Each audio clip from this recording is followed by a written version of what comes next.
Alrighty, hey, what's up, guys? Matt here from Loon Outdoors, and today we are tying a fly that I use this time of year called the Konwakiton Caddis, which is a glacier on Mount Shasta. And I developed this fly fishing the Upper Sacramento River. It is a large October caddis pattern. Our hook today is a size 8 NS 156 from Ahrex. Vivus 50D, and we have it in the Regal vise. So I'm going to start off by taking just some touching turns running down the shank of the hook, just going to end up past where the barb is. So it's a really fine thread, so you don't actually end up seeing too much of it. So as we come into this turn here, you'll see that's kind of our stopping point. And we're going to put in our first piece. So what I have here is a Perfect Rig Tippet Ring, and this is a 2mm size, and I'm using this as a dropper for running a dry dropper. I have this rigged up on some Berkeley Fireline. It's 10 pound, and I doubled it over. You can also use mono if you don't have this readily available. You do have to buy a very large spool of it, so it's great for little tricks like this, or really small trailer hooks on streamer style flies as well. So once I have that wrapped in and doubled over, I'll go ahead and cut those all evenly,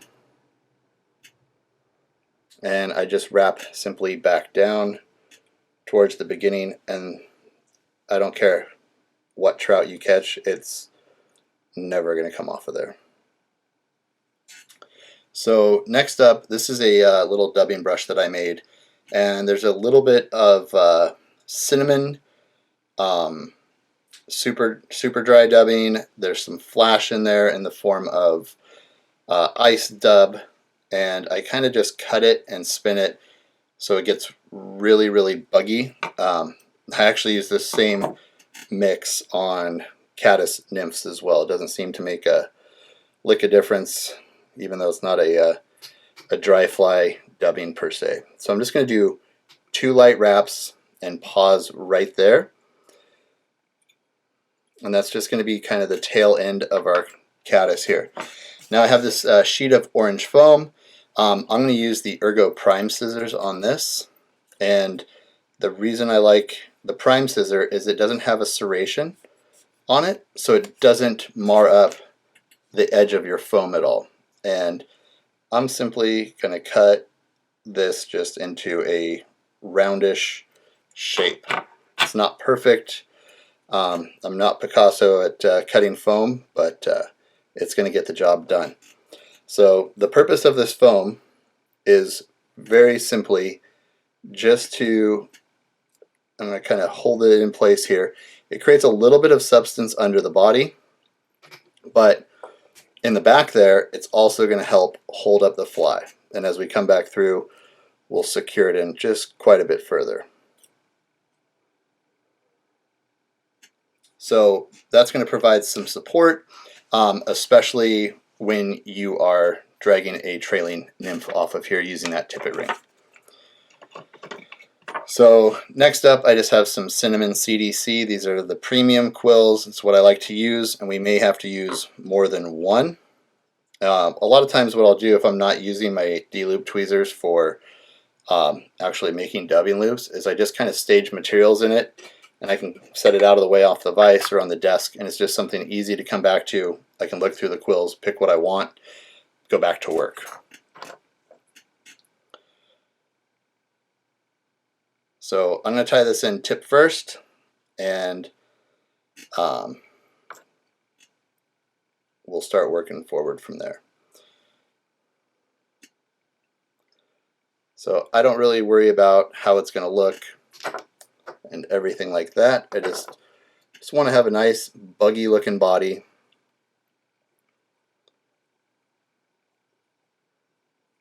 And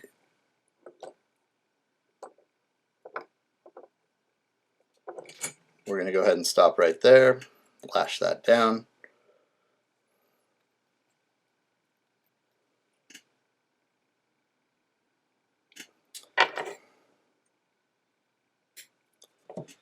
And next up, I'm just going to take a few turns with this CDC.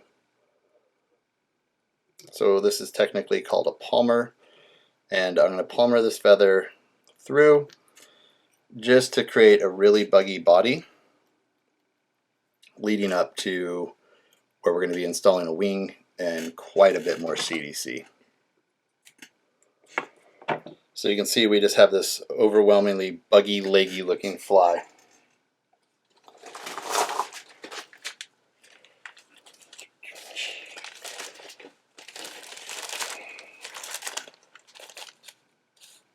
This is a little bit of, this is some pheasant tail ice dub that I'm pulling off the bench ring here, and that's going to provide just a little bit of a bump for our front collar and some of our work that we're going to be doing next with the wing.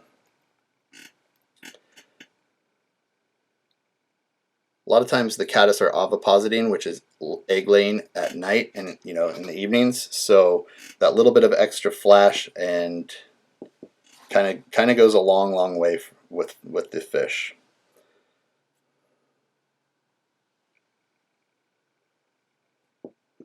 So next up, I'm going to tie in just 2 more stems of CDC, so we have a total of 3 on here. This is a cinnamon CDC. It's a really just kind of neutral color that works really well for me.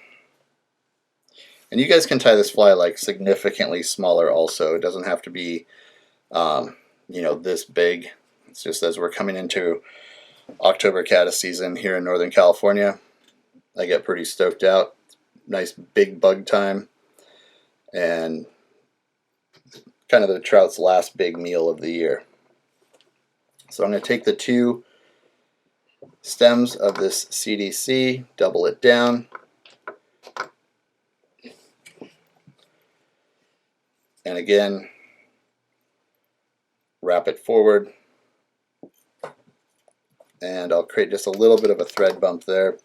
I don't mind trimming off the top, it's perfectly fun. This is just a little root beer crystal flash. This is just standard crystal flash. And what I'm going to do here again is just wrap it around my thread, and this will ultimately become just a little bit of a flashy underwing as well. And if you're getting some of your CDC moving forward, it's not a big deal. It's just going to look more buggy. So last but not least, I'm just going to use a little bit of deer hair. This is a Primo strip from Hairline, and I just cut out a healthy portion of it. This happens to be a pencil and a half. Everybody references pencils. I use mechanical pencils, so it's kind of lost on me, but we'll go with it.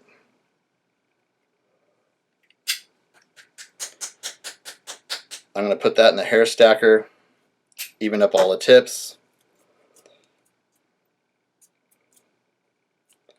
and then from there I'm just going to actually get out all of the stuff, and I'm putting a lot of pressure, enough pressure that my nails go white. And I don't mind a mild amount of imperfection on this. As far as my tip lengths, technically you don't have to stack it, but it's just like so ingrained in my brain to stack hair that I'm putting on a fly. And you can see it's spinning around. I also don't mind that. So I'm going to hold the wing, and I'm going to come in and kind of take my first clip there. And then I'll come underneath it here and we'll flatten out. And then I just trim from there.